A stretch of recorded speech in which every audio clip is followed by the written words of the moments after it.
What happens when the biggest sporting event in the world meets the most powerful man in the world? The World Cup is coming to North America, with the United States alongside Mexico and Canada hosting the greatest and most entertaining tournament in all of sports. International tournaments, they are special. They bring together fans of all nations.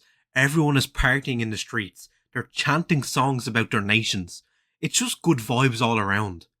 But when one of the most divisive men in the world is at the helm of one of the biggest superpowers, one that is hosting said tournament, could Donald Trump ruin World Cup 2026? If the hit World Cup song by Pitbull in 2014 is anything to go by, when World Cups come around, we are one. Football fans, we unite to put on one of the greatest festivals of sports there is to offer. However, Donald Trump is currently partaking in what the political world is calling American isolationism. The 47th President of the United States is currently pissing off a whole load of world leaders with his whole America should look out for itself first mindset. And while on paper to many Americans this might sound logical, when it comes to international tournaments, it's not really ideal. This will be the first World Cup that will include 48 teams, an expansion of 16 from the usual 32. This means there will be more nations, there will be more fans, more games, and in America's case, more immigrants arriving on US soil. And we're not quite sure Mr. President likes the sound of that one. While we do joke, this could be a major issue for the upcoming World Cup. Trump is a big fan of deportations and trying to limit the number of immigrants arriving to the country. And currently, there are no plans for fast-track visas for fans of nations participating in this tournament. And with wait times for visas for the US being so long, many fans could simply be timed out from even attending. There are many countries that are likely to qualify that will be able to take advantage of what's called the United States Visa Waiver Program. Fans from Portugal, Japan, France and Germany and others will allow them to travel to the country for 90 days for tourism visa free. However, there are other top nations that could struggle to get in. Colombia, who are an ever-present member of the World Cup, they have a 700-day waiting period for visas. 700. Turkey, 560 days. Ecuador, Morocco, Ivory Coast, Honduras, Costa Rica and Mexico. It's more than 200. And maybe I'm going crazy, and maybe I'm missing something, but isn't Mexico a host nation? Having to wait 200 days for a visa for a tournament they are hosting? That just sounds absolutely insane. And the only thing the American government has said is for fans to apply early. But if you are from Colombia, there is a chance your visa won't even be completed in time now, and we are still a year and a half away from the tournament. Perhaps the Colombian government could hire the cocaine dealers to smuggle fans in. They never really seem to have trouble getting into the US. Additionally, the cost of a US visa is $185, which could be extremely costly for a lot of people. Imagine being from Ecuador, not knowing if you will qualify, but due to the visa waiting times, you apply early, you spend that $185, and then you don't even make the tournament. That's $185 down the drain. And that's a lot of money in Ecuador, where the average salary, according to Google, is only $1,360 a month. Others such as Iran and Venezuela, they don't even have a US embassy, so the visa process is even more stringent. This means they'll have to go through a consulate or try get a visa through a different embassy in another country. This means going to that other country, applying for the visa there, going back to your country, and then flying out for the World Cup. It's just a whole lot of hassle. For some fans, getting a visa for the US is like winning the lottery, except the lottery has fewer background checks. And unfortunately, the chances of World Cup visas arriving are very slim. The US government is likely scared that people will use such a thing to overextend their stay and become illegal immigrants. Which makes sense. Why would anyone want to overstay in a country where healthcare bankrupts you, the rent is a war crime, and your human rights are under threat? It seems that Trump's letter to Infantino, which secured the bid for this World Cup, was simply a lie. Imagine my shock. Donald Trump lying? No, he didn't. He couldn't. He would never. The letter read, "I am confident that all eligible athletes, officials, and fans from all countries around the world would be able to enter the United States without discrimination." Wait, he did lie. Okay. But what about the players competing? Well, the government said, "Our agreement with FIFA is that we have expeditious processing for anyone who is involved with the games themselves."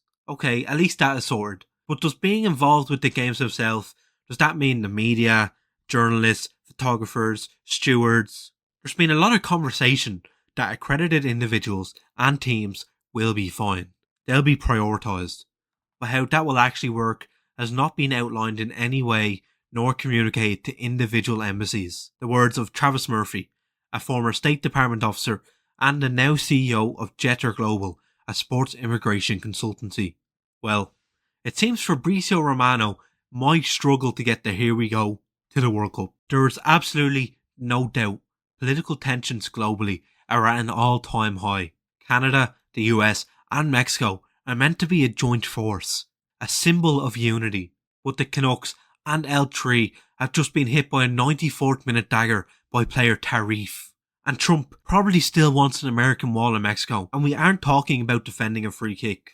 And to put the cherry on top, he also called Canada dishonest. So it seems the whole unity stick has completely gone out the window. Tons of people want politics kept out of sports, but the way the world is, sports is at the core of it. Remember Qatar 2022? There was definitely no political talk about that one. Absolutely zero. Okay, maybe some. Now, imagine that, but amplified when Trump, the man who is dividing the world and isolating America from other nations, is in charge. It wouldn't be a surprise to see a lot of protests happening during this tournament. And there is no doubt that Trump will swing this tournament in his favour. He will describe it as the biggest, the best, and the most entertaining tournament in all of sports. But can a World Cup truly be a World Cup when the vibrant South Americans, such as the Colombians and Ecuadorians, may struggle to even attend? The US's strong stance on immigration may extremely harm the joy of the upcoming tournament. There could be an increase in security, dampening the vibes of fans who are simply there to cheer on their nation. I mean, doesn't Trump like nationalism? The World Cup in 2026 is shaping up to be less of a tournament and more of a reality show. It's called Survivor, US Immigration Edition. Contestants have to fight through customs, dodge deportation, and pray their visa actually arrives before they're legally dead in the eyes of the law. And another massive issue looming over the 2026 World Cup is the flight situation. Hosting the tournament across three massive countries, the USA, Mexico and Canada, means teams, fans and officials will be travelling over long distances.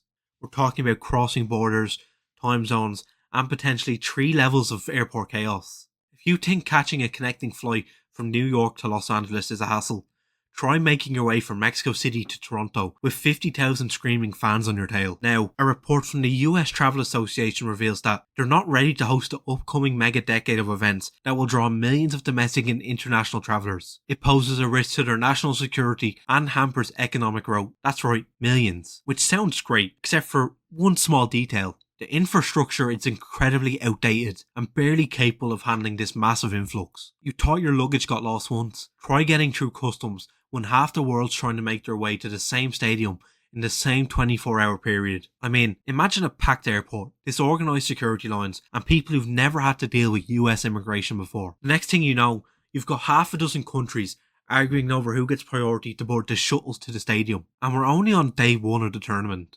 If you thought travelling for a football match was already stressful, you haven't seen anything yet. Forget about catching flights. At this rate, everyone might just have to hitchhike across borders. And that might be the fastest option. So, we've got a potential lack of fans from certain nations, heightened security, the ongoing trade war, airport chaos. Basically, the perfect storm for a World Cup disaster. Will Donald Trump actually ruin World Cup 2026? I'm not saying it's guaranteed, but Michael Oliver is being sent to the VAR on this one. Let us know your thoughts in the comments, because if this World Cup ends up being a mess, at least we'll have something to laugh about, right? Don't forget to like, subscribe and share if you enjoy a little bit of sarcasm with your football takes. We'll see you in the next one. And if you're going to the World Cup, don't boo the US anthem. That could be an added bonus of a 10% tariff to your country.